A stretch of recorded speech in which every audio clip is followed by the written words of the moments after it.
Labor and student unrest has been gripping France this past week, and it looks like it will only intensify in the weeks ahead. Workers of the state-run SNCF Railway, Air France employees, and now university students have all become involved in strikes and protests. The specific demands and issues of each group vary, but their common denominator is resistance against government cutbacks. It all began several weeks ago when SNCF railway workers announced a series of 2-day rolling strikes over a period of 3 months.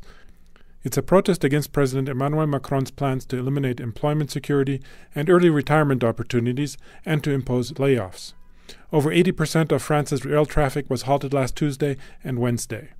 President Macron has vowed to turn the SNCF into a profitable company and to reduce its debt.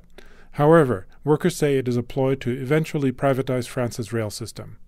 Macron tombera. Il joue son quinquennat sur cette réforme-là. Il le sait. Il le sait.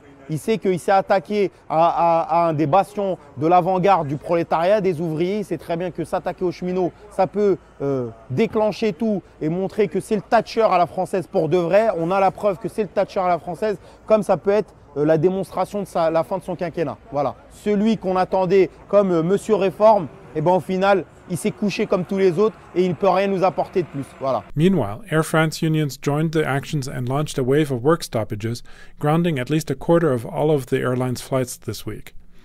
Air France unions are demanding a 6% pay raise, but so far the airline offered a raise of only 1%, which is below inflation. Then, university students who had been engaged in low-level actions against new university entrance requirements decided to intensify their protests this week as well. The students are opposed to a new merit-based admission system. The new system is designed to reduce the number of students, also in the name of cutbacks. Students say that this would only further exacerbate inequality in France.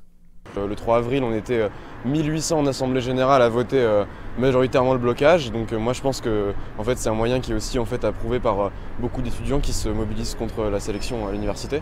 Ça permet aussi d'avoir un point de chute où en fait, on peut se retrouver et réellement se réapproprier notre université pour justement parler de la mobilisation, mais aussi inviter des cheminots et d'autres secteurs en lutte. The university blockades and sit-ins took place at universities in at least 10 major cities across France.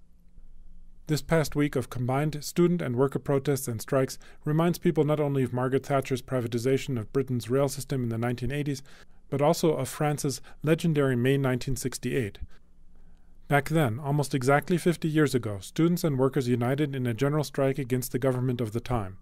However, while May 68 was a movement against France's entire political and social order, these protests now are more limited, against Macron's neoliberal social and economic program.